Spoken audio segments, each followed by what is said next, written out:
Picture this. A talented singer is working their way through a piece of music. Everything's going great until they hit that one note that feels too high for them. Their throat tightens, their voice strains, and what comes out sounds like a cat whose tail's been stepped on. But here is the fascinating part about this story. The note that they are struggling to hit, well, they hit it perfectly when they sing absent-mindedly in the shower, so there's no physical limitation stopping them, it's all in their head. Welcome to the Growth Mindset Psychology Podcast with me, Samuel Webster Harris. Today, the gap between what we think we can do and what we're truly capable of. We'll be learning a lot about the quirks of the human mind and how we create our own limitations, and of course, more importantly, how to break through them. So, stay tuned. It's 2025, a new year and the best time to turn your great idea into a business. Shopify is how you're going to make it happen. Let me tell you how. Shopify makes it simple to create your brand, open for business, and get your first sale. Get your store up and running easily with thousands of customizable templates. All you need to do is drag and drop. Their powerful social media tools let you connect all your channels and create shoppable posts.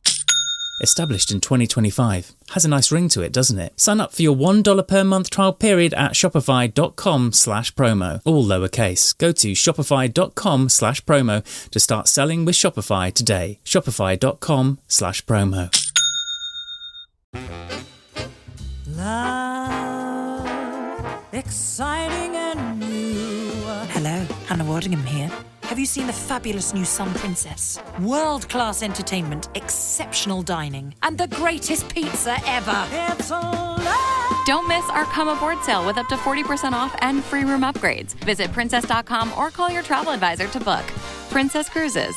Terms and restrictions apply. Offer ends 2/28/25. Ships at Bermudan and British Registry.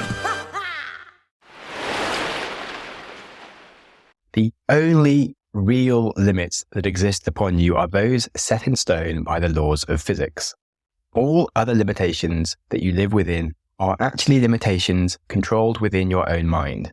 For example, it's against the law to not pay your tax, but there's no physical law of nature that will make you pay your tax. It's actually a decision within your head to do it. It's just that you have some repercussions if you don't do it. But it is totally physically possible. As Morpheus says, some rules can be bent and others can be broken. And I don't suggest not paying your taxes, but there are a lot of other limitations that exist inside your mind that I do suggest that we perhaps start bending or breaking. I wanted to spend a whole episode going into how we construct limitations in different ways and how to break them, as we are doing a bit of a mini season this January on goals and all the different ways we think about them to help you have the best year you can. So to start at the start, let's learn about how and why our brains set up all these limitations in our head. Of course, our brains are remarkable organs. They've led humanity to sending rockets to Mars, creating symphonies, or even constructing masterpieces like the Teletubbies. But another thing that brains are really good at is constructing some intricate mental barriers in places where we could easily walk right through. For example, let's talk about what's happening in your head when you face a challenge. A curious guy named Dr. Albert Bandura, who I'm sure never struggled to hit high notes in the shower, he gave us something called self-efficacy theory. It's a fancy way of saying that your belief in your ability to do something will dramatically affect whether you're actually able to do it. Now, I don't like getting too much into the believer achiever nonsense, because obviously believing that you can fly isn't going to start making you float off the ground whilst you're listening to this podcast episode. Sorry. However, believing that you can't do something is genuinely a certain way to fail at it. How this works in your head is that you have a security system in your brain to stop you from doing lots of things, and it's actually quite sensible. Things like jumping off cliffs, other major risks to your health, things that risk you losing assets or getting involved in something that might be embarrassing, and it really, really does want to stop you from committing social suicide. So, for example, if you grew up in Devon, putting jam on your scone before the cream would be a severe collapse of social etiquette that must never, ever be done. Of course, it's perfectly possible under the laws of physics, but it is impossible to do whilst you are in Devon. Now, the issues we run into here is that the same gating pattern that your brain uses to stop you from falling off cliffs, it uses those functions to stop you from doing things like asking for a pay raise from your boss, or starting that business you've always wanted to do, or asking that girl or guy out that you've always fancied. All these scary things have somehow fallen into the must not do laws in your mind that are actually perfectly fine for you to do. There's another curious thing about danger, and the feeling of danger we experience grows as we venture further from safety, which again is a feature of our brain that used to keep us alive. The further we venture from home without supplies, the more likely we could die, and so we turn back and we don't get lost in the forest or desert or wherever we used to live. This unconscious awareness of our safety limits was very useful, but the problem now is that we don't always have the correct awareness of where our safe limit is. Our mind establishes the concept of a safe limit as the start point, and venturing away from it is leaving your comfort zone, which is the place where you have mentally built your home. The thing is, you can actually go a long way from the perception of your comfort zone, while actually still being very safe. Asking your boss for a pay rise isn't going to get you fired. It will just create a conversation. Asking someone to go out with you won't lead to being socially ostracized or thrown in jail. Sure, you might have an awkward conversation, but you might have a great conversation. But nothing that terrible will happen. Or starting the business you wanted to start just on the side, without quitting your job or throwing lots of money at it, it'll merely teach you some things and maybe show if that business has potential to be something you can grow further. So none of those actions have really threatened your safety in any way, but we could feel huge amounts of anxiety and lack of comfort in doing them. That's entirely due to just our brains. We start to feel some pressure, anxiety, fear. We doubt our abilities. And when we doubt our ability, we either fail by doing it badly, we don't commit, or we just don't even try and never turn up. Remember the first example of the singer choking. As they moved further from at the reference point, they felt the pressure of performing. By the time they were hitting that high note, their brain was convinced that they're too far from safety and that they're going to end up screeching like some soprano bat. And that's what they do. But if they're in the shower, they're thinking about what to have for breakfast, they're chill, that note's just another note they can sing in their range, and so they sing it. So remember, if we expect to fail, we will. Even if there is no physical reason to fail. Just our own form of self-protection that's actually self-sabotaging. That's, of course, why growth mindset, expanding our comfort zones, is such an important skill and task to take on. If we can learn to embrace and love failure as part of our growth, we can remove so many of the limitations upon us. And we have to flip our own mindsets to thinking of things that feel scary as something that is actually an exciting source of growth and curiosity to explore, as opposed to something that's dangerous. Fear is wonderful when you can learn to enjoy it. But when you think it's something that's actually a dangerous threat to your health or life outcomes, it actually leads to you self-sabotaging yourself. Now, as we've been speaking about our brain security system, this leads nicely into the concept of reference points. It gets really interesting when we look at what psychologists call reference point dependence. So, for example, imagine you're watching a basketball game where the average height of a basketball player is 6'6". There's a few guys knocking on 7 foot. And when you see a player who's merely 6 foot, your brain's like, whoa, that dude's short. But he isn't. Your brain's just comparing that guy to the other dudes on the court. Of course, this 6 foot guy is actually tall, but your brain just uses reference points for how to scale things. In much the same way, if you're in Devon, you can physically put cream on your scones first if you wish, but people build their reference points from where they grow up and the people around them. Now, both those examples are mostly harmless unless you're actually in Devon and you don't want to get stabbed. But I'll give you an example that I think relates to a lot more people. The first coaching I ever did was actually meant to be me just tutoring my best mate's little sister, because I was studying biology at university. She was taking her A-levels. One of them was biology, and she was failing to get the grades she needed to get into university. The thing is, though, that I didn't actually teach her anything about biology. Her issue was that she was at a school where the highest grade any of the kids got were Ds. From her reference point, getting a B that she needed to get into university was impossible. So I didn't actually need to teach her that much about genetics or photosynthesis. I taught her that she was an A-grade student. Myself, I got 90% in all my biology A-levels, and I did that basically by locking myself in a room and cracking through past papers. And it didn't take a lot of work to convince her that she was more than smart enough to do the same thing, and she could use me as a reference point as opposed to students in a school with low performance expectations. And thus, lo and behold, 6 months later, she absolutely smashed her exams. She got all A's. She got a part-funded scholarship to her first choice university. And it was genuinely one of the proudest achievements of my life. And I honestly didn't have to do that much, but it had a huge change for her. The point here is that Often it's not the details or the strategies that people are constantly seeking out. What often counts just as much or even more so is having the right reference points for yourself. To use a more widely known example, remember the 4-minute mile.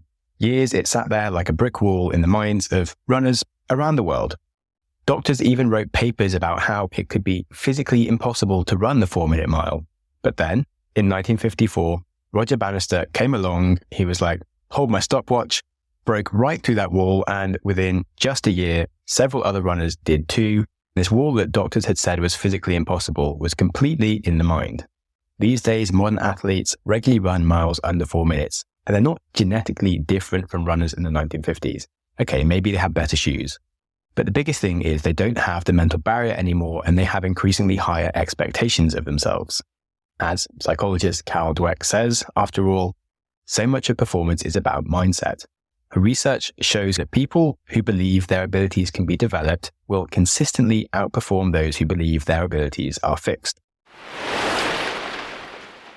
Another really big source of limitations, of course, is your culture. We are designed to want to fit in and believe the same things as the people around us. In the 1950s, psychologist Solomon Asch showed that people would literally deny the evidence of their own eyes just to conform to what other people around them were saying. And he wasn't testing people's vision, he was testing their mind. And it revealed how powerfully our environment shapes what we believe is possible. It's easy to say, sure, what that experiment found doesn't apply to you. But if you think about it like this, if you grew up in Norway, going for exercise in some freezing temperatures might seem perfectly normal, whereas trying to work when it's over 30 degrees is actually very stressful. Whereas if you're in Dubai, going for a workout when it's over 30 degrees is just like another Tuesday. In fact, in the UK, people would never go camping over winter. Even when you're out mountaineering, camping would just be crazy. People look at you like you're mad. They say you're going to get ill. Your mother would be worried about you the entire time. Yet, any British person will happily then go to Nepal or Svalbard and camp out in minus 30 degrees because when you're there, that's what you do. And those examples show that our perception of impossible can often be someone else's ordinary, all entirely down to the culture and society around us. Right, on that, let's talk about one of the most fascinating experiments in human potential ever, I would personally say. The experiment lasted decades and it involved 3 little girls.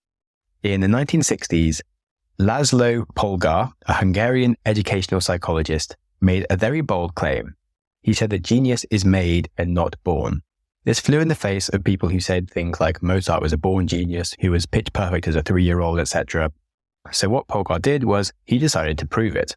And he did it with a crazy idea. Before he had even had any children, he and his future wife planned to raise their kids to become chess prodigies.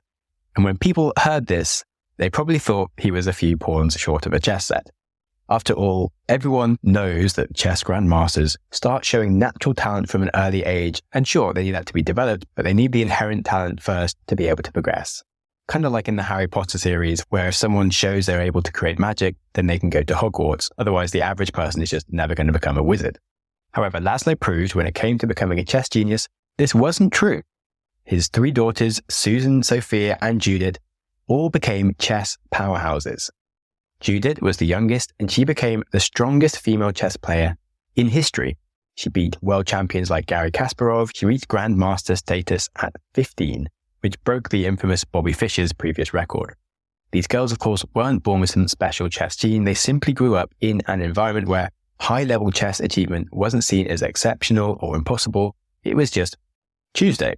Whilst other kids were learning that chess was hard or only for gifted people, the Polgar sisters were learning that it was as natural as reading or riding a bike. And I think that is epic. Of course, when you hear this, some people might think that it shows that you have to learn all of the hard, crazy things as a child if you ever want to become a genius at something.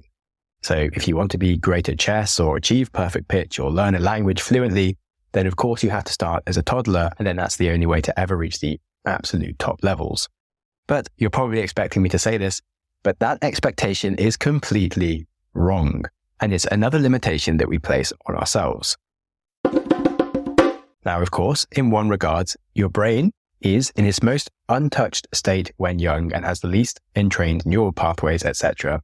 So it's ready to make new connections. And as we age, we become more stuck in our neural pathways. But actually, it turns out we only become as stuck as much as we allow ourselves to be. You might think that once you get old, it's impossible to learn a language with the fluency that you could have if you just learn it, if you grow up in that culture. You certainly wouldn't be able to do that in, for example, a year. However, an adult dropped in a group of humans that had zero understanding of his language, and if he had no way of talking in his own language, he would actually be able to learn the new surrounding language faster than a baby does, because if that's his only task for the next year, he can put a lot more focused work into it if it's important to him. A lot of our barriers aren't actually due to the capacity of our brain, they're just due to our environment and convenience of other options. For example, I battled to learn Spanish for years at school and I was terrible. I even took courses later on and still failed. And then finally, when I was 25, I lived in Mexico for a few months. Whilst I was there, I was still working at my job in English. But over lunch, I had a 1-hour Spanish class. And then in the evening, I went to a local salsa class each night where I made friends with local people who couldn't speak English. And within 4 weeks of being there, I could spend a whole day hanging out with my Mexican friends without speaking a single word of English. Sure, it wasn't easy for me and it hurt my brain a lot by the end of the day when I did that. And yeah, my grammar probably wasn't great, but it took me 4 weeks to become a functional speaker of a language that had evaded me for years. And this rings true with what modern neuroscience says, that adult brains do remain remarkably plastic. Whilst children have some certain advantages, adults have their own secret weapons. They have better learning strategies because they've spent a lot of their life learning things. They might have stronger motivation. And then they also have a lifetime of experience in pattern recognition. We know the difference between nouns and verbs and tenses and adjectives. We know how to interpret letters and read and write them. And that's a massively unfair advantage right there compared to a toddler. So if you think that it takes a 2-year-old another 10 years to get to the language proficiency of a 12-year-old, you could do that a lot faster than 10 years as an adult. You could get to the proficiency of any native 12-year-old language speaker in less than 10 years if you wanted to. If you really value any skill, it's probably easier for you to learn that than it is for a toddler. The only thing that makes it easier for a toddler is that for you, it's inconvenient to bother. You have other priorities like working or watching Netflix, hobbies, etc. And it's just a lot of mental effort to bother. So on that, let's talk more about the concept of age barriers. There's a legend called Grandma Moses who first picked up a paintbrush seriously at 76. By the time she died at 101, her paintings were hanging in museums worldwide, and that's so awesome. If she had believed the common wisdom about being too old to start something like a career in art, then we'd have lost thousands of pieces. Another legend, if you've watched the movie Naiad on Netflix, that's the story of Diana Naiad. In her prime, she was a record-breaking long-distance swimmer. She first tried swimming 110 miles from Cuba to Florida in her 30s, but she failed terribly. Now, most people would think if they couldn't do it in their 30s, in their prime, they'd be unlikely to be able to do that later in life in their 60s.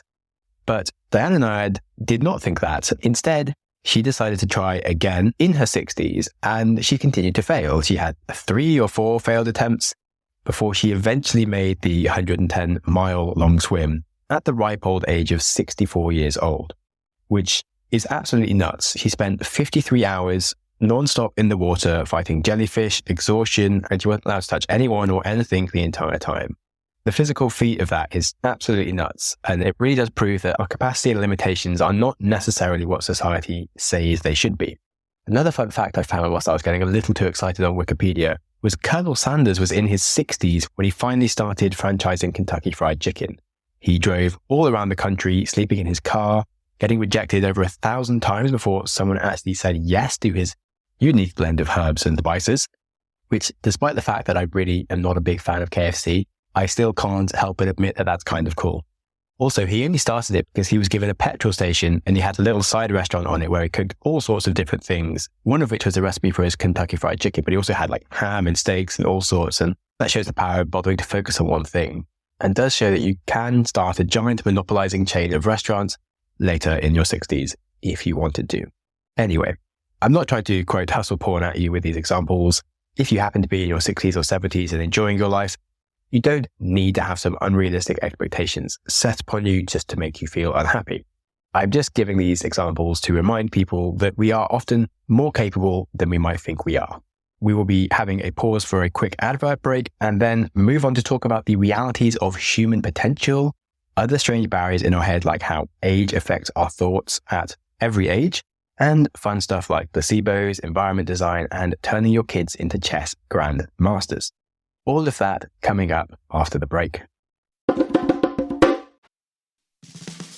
This episode is brought to you by Hyundai. Whether you're running errands with the kids or heading on a weekend escape, the new 2025 Hyundai Tucson Hybrid is packed with class-leading advanced safety features like blind spot view monitor, forward collision avoidance assist, and wireless phone charging, so you can stay focused on what really matters. Learn more about the new Tucson Hybrid at HyundaiUSA.com. My dad works in B2B marketing. He came by my school for career day and said he was a big ROAS man. Then he told everyone how much he loved calculating his return on ad spend. My friends still laugh at me to this day. Not everyone gets B2B, but with LinkedIn, you'll be able to reach people who do. Get a $100 credit on your next ad campaign. Go to linkedin.com/results to claim your credit. That's linkedin.com/results. Terms and conditions apply. LinkedIn, the place to be, to be. This episode is brought to you by Coffee Mate. After watching this season of the HBO's original series, The White Lotus, this is the tropical getaway I needed. One more pina colada, please. Hey, you're not on mute. Oh, I thought I was in paradise. Turns out it was my Coffee Mate. Coffee Mate pina colada and Thai iced coffee flavored creamers, inspired by the newest season of HBO's original series, The White Lotus. For the love of coffee, try now. Let's talk about the concept of placebos. In one fascinating study, researchers told some recreational athletes that they were testing a new performance-enhancing substance that was actually just a saline solution. The crazy thing was these athletes not only subjectively felt stronger, but they actually produced measurably better results. Their bodies literally became more capable simply because their minds believed they would be. And when you think about that for a second, that means their physical limits changed because their mental limits changed. There is no actual performance-enhancing drugs or physical changes needed, just a shift in their belief. The placebo effect in general has been replicated in various outcomes beyond physical ability. It can affect people's health outcomes or even their intelligence scores. In fact, when you do a science experiment, it isn't considered valid science unless you have a test case that is using a placebo to rank that against the intervention you are testing. Because we know, for example, you can have a statistical improvement in someone's health simply by giving them a blue pill. In fact, even color of pills is important. If you give someone a red pill, it can make them feel more alert, whilst a blue or green pill can make them feel more relaxed, simply because of the color. So yes, placebos and just ideas in our head can change our abilities and our limits. Right, I have one final point I want to make, and then we're going to start going into how to put all of this into action. So final thing I want to mention is that it's really worth talking about how your environment also plays a huge factor in all of this. Sometimes the easiest way to break through your mental limits isn't to push against them, it's just to redesign your environment so the limits will never form in the first place. So you can take, for example, the Netherlands. I had no idea about this until recently, but in the 1970s, cycling wasn't actually particularly popular there. And I lived in the Netherlands where they cycle everywhere. Amsterdam is the cycling capital of the world. And so what changed between 1970 and now where it's like a profound part of their culture? Well, it wasn't human nature that changed. Certainly the weather hasn't changed and it is still awful. I can tell you that. What happened is they redesigned their cities to make cycling the easiest choice. This meant that the mental barrier of cycling is too hard, too dangerous, it's inconvenient. That never got a chance to form because the environment doesn't let that limiting belief form. The environment says cycling is the easiest thing to do. And so everyone just does that. So yes, I'm a big advocate for cycling infrastructure and how it can make cities and humans healthier. For another example of how environment can radically change how people think, you could look at Japan and their cleaning system for schools. In most countries, you hire a cleaner. In Japan, students clean their own schools. That sounds like it's a punishment or something, but in Japan, it's just part of the education. Kids grow up without forming the mental barrier between labor and things that successful people do. It's just normal and respectful to clean up. And in fact, it's a big part of their Zen belief, and the successful person should have a clean mind, and cleaning your environment is part of how you create a clean mind. And the result of all of this is that even Japanese CEOs can often be seen cleaning alongside their employees. And it's something that would seem really bizarre in other cultures, but that's just how environment can affect you. These examples both show us something really important. Often the most effective way to break through limits isn't just to fight them head on, but just to create an environment where the limit doesn't exist in the first place. Example at the moment is lots of parents are just trying to fight with their kids about using their phones all the time. And something that seems to possibly being adopted is making phones illegal in school, potentially putting social media bans on kids under 16. And if there is a big problem in society, we should look at the environment and what we allow and if we can change it, because we can. Anyway, rounding this all up and coming at you with some more personal strategies of what you can do for your own limitations, we have seen how barriers manifest and how various people have broken barriers imposed upon them. Now, how do we take this knowledge and identify and break our own mental barriers? Well, cognitive behavioral therapy gives us a really powerful tool called reframing. Instead of, for example, seeing a high note as a wall to crash into, we could see it as a playground to explore. Instead of thinking limiting beliefs like, this is my limit, we can think, this is where I'm at right now and I'm making progress. We can think that I'm relaxed and this is probably easy. And it can often make things much easier. Psychologist Gabriel Oettingen found something fascinating.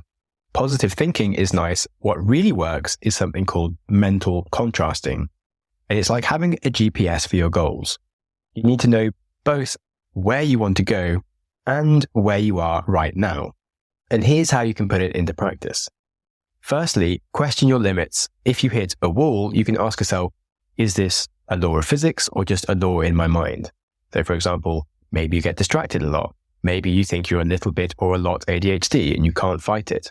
Or perhaps you think you can't be a runner. Well, none of those things are laws of physics. So it must be a law in your mind. Now, the second part of this is to look for reference points. Who else has done what you're trying to do? What can you learn from them? So in the same way that I gave my tutee a new reference point to show her that she was capable of getting A's, if you're struggling to focus, there will be people out there with ADHD that have found ways to focus on the task that you're struggling with. If you're unfit, there have been plenty of unfit people who have got fit. And then you move on to number 3, and that's starting with small wins. Each tiny success that you might have can become evidence that your limits might not be where you thought they were and that you can make progress to your goal and even past it. Importantly, don't try to do the whole thing at once. So if you struggle with focus, set a timer for 5 minutes and do just that task and build it up to 10 minutes or 20 minutes and so on. If you're unfit, don't try to run a marathon next week. Start by going for longer walks and then even longer walks and slowly then start getting a bit faster. Like, don't do the most difficult version of the thing you want to do. Do the easiest version of it and succeed at that and build upon your successes. And don't be afraid to have small failures along the way. So here are some really good questions you can ask yourself when you face a challenge. Why do I think this is my limit? What evidence do I actually have for this being a limit? Who else has broken through similar barriers? What might this look like if it were easy? And what's the smallest step I could take to test this limit? And those would be a great set of questions to keep for journaling or diagnosing problems when you're trying to hit your goals. Remember, if you believe something is impossible, your brain will filter out any information to prove you wrong, and you'll carry on thinking it's impossible and proving to yourself that you can't do it and still failing. It's kind of like having an overprotective parent in your head who's just trying to keep you safe by keeping you small. It's a definition of a fixed mindset. But the beautiful paradox is the more you push against your perceived limits, the more that you discover that they were just that, perceptions. Like our first example of that singer who can hit impossible notes when they're not trying, some of your greatest achievements will often come when you forget to tell yourself that something is hard. So we've learned that most limits aren't due to the laws of physics. We can learn new skills. We can smash new goals at any age. The big issue is that we accumulate expectations of our capabilities from our environment and from our society. So we should learn to question what those sources are telling us and if we can change them. Improve your reference points and improve your environment. You can literally choose to do both of those things if you want. Don't live a small life confined by your fears. Live a life defined by your curiosity and explore your capability, because No one knows what you're capable of, and part of the purpose of your life is to find out. Now, if you want to learn more about the psychology of fear, we did have a series about it in autumn of 2024 that was really worth a listen. If you want to flick back into the recent archives, I'll put some links in the notes. If you have a friend who you think has some serious potential, but just needs a nudge to be more ambitious to explore their potential, do please share this episode with them and tell them that they are actually a superstar, because that's what friends are for, and we're all in this together. Now, if you'd like to be my friend, you could hit me up with a good rating, and you can always shoot me an email or book a free call, because I do talk to anyone. If you are interested in the ad-free experience of the show, you're welcome to go premium for $5 a month. And stay tuned as we have a lot of cool content around different psychology and mindset things that will help make this year awesome for you and to help you keep pushing on those boundaries in your head. Because I'm sure you'll find they are more flexible than you thought. Remember that when we perceive a wall in front of us, it might just be a really convincing hologram projected by your well-meaning but very cautious brain. And the only way to find out is to walk through it. So good luck to you this year, and I really hope you smash through the walls of what you think you're capable of. Thank you so much for listening. Go you! Your consistency to reach the end of an episode is legendary. My hero! But when we learn things, it's important to reflect. So I politely invite you to take a pause, rifle through the biggest ideas you just heard. So here's your opportunity to hit pause and have a think. Okay, did you wrestle with some insights? Information doesn't stick when we race from one podcast to the next without using our brain to play with the knowledge. So here's another go at a pause. Alrighty, I'll let you off to continue with your life now. If you have any ideas or feedback for the show, I'm always interested to hear from you. You're the best! And other than that, please stay curious. Curious. Quote. Smiling for no reason.